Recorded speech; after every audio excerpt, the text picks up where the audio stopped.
लइकन हवा आवारा के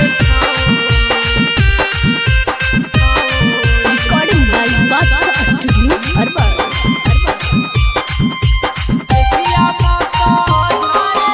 देसिया मत झारे के छौड़ी अरवल के लइकन सब आवारा के छौड़ी अरवल के लइकन हवा आवारा के छौड़ी गमकौआ सेंठ ना